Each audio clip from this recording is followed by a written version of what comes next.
സിംഹവും കഴുതപ്പുലിയും തമ്മിലുള്ള ശത്രുതയുടെ കൂടുതൽ ആകർഷകമായ വിശദാംശങ്ങളിലേക്ക് നമുക്ക് കടക്കാം. 1. ശത്രുതയുടെ സ്വഭാവം. ആഴത്തിലുള്ള വെറുപ്പ്. ഇത് വെറുമൊരു മത്സരം മാത്രമല്ല, ഒരു പ്രാകൃതമായ തീവ്രമായ വെറുപ്പാണ്. സിംഹങ്ങൾക്കും കഴുതപ്പുലികൾക്കും പെട്ടെന്നുള്ള വിഭവ തർക്കങ്ങളില്ലാത്തപ്പോഴും പരസ്പരം ഇഷ്ടമില്ലാത്തതായി തോന്നുന്നു. കൊല്ലാൻ വേണ്ടി കൊല്ലുക. സിംഹങ്ങൾ കഴുതപ്പുലികളെ, പ്രത്യേകിച്ച് കുട്ടികളെ, ഭക്ഷിക്കാൻ ഉദ്ദേശമില്ലെങ്കിൽ പോലും കൊല്ലാൻ ശ്രമിക്കാറുണ്ട്. ഇത് മത്സരത്തെ ഇല്ലാതാക്കാനുള്ള ആഗ്രഹത്തെയും ആധിപത്യം സ്ഥാപിക്കാനുള്ള ശ്രമത്തെയും സൂചിപ്പിക്കുന്നു. ശബ്ദപരമായ യുദ്ധം. രണ്ട് ജീവികളും പരസ്പരം ഭീഷണിപ്പെടുത്താനും ശല്യപ്പെടുത്താനും ശബ്ദങ്ങൾ ഉപയോഗിക്കുന്നു. കഴുതപ്പുലികളുടെ കൂവലുകളും ചിരികളും സിംഹങ്ങളുടെ അലർച്ചകളും പ്രദേശം സ്ഥാപിക്കാനും എതിരാളികളെ വെല്ലുവിളിക്കാനും ഉപയോഗിക്കുന്നു. 2. തന്ത്രപരമായ യുദ്ധം.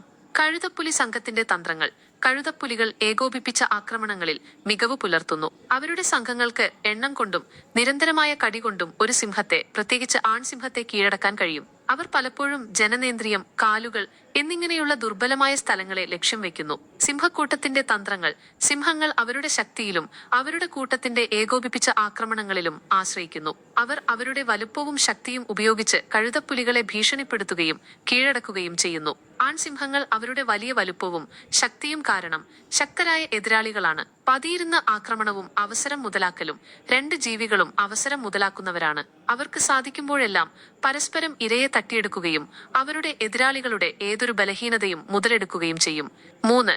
ശാരീരിക പൊരുത്തപ്പെടുത്തലുകളും നേട്ടങ്ങളും. കഴുതപ്പുലിയുടെ അസ്ഥി തകർക്കുന്ന താടിയെല്ലുകൾ.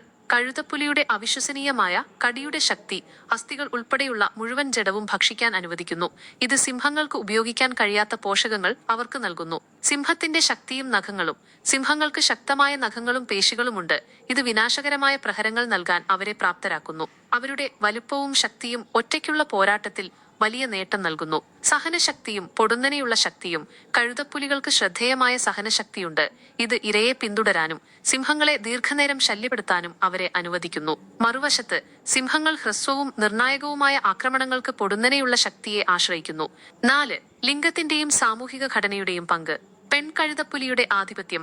കഴുതപ്പുലി സംഘങ്ങൾ മാതൃദായക്രമം പിന്തുടരുന്നവയാണ്.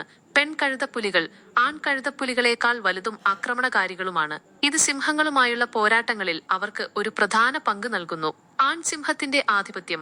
ആൺസിംഹങ്ങൾ സിംഹക്കൂട്ടത്തിലെ ആധിപത്യ ശക്തിയാണ്.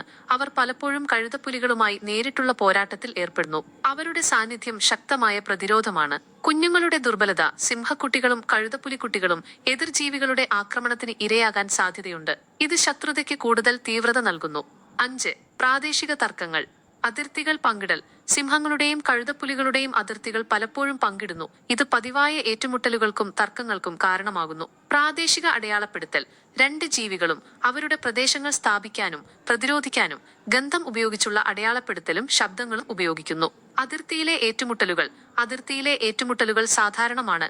രണ്ട് ജീവികളും പരസ്പരം ശക്തിയും ദൃഢനിശ്ചയവും പരീക്ഷിക്കുന്നു. കൂട്ടുകാരെ, ഇന്നത്തെ വീഡിയോ നിങ്ങൾക്ക് ഇഷ്ടമായെന്ന് വിശ്വസിക്കുന്നു. കൂടുതൽ വിവരങ്ങൾ അറിയാൻ താല്പര്യമുണ്ടെങ്കിൽ നിങ്ങളുടെ സംശയങ്ങൾ കമന്റ് ബോക്സിൽ ചോദിക്കാവുന്നതാണ്. നിങ്ങളുടെ അഭിപ്രായങ്ങൾ ഞങ്ങൾക്ക് വളരെ വിലപ്പെട്ടതാണ്.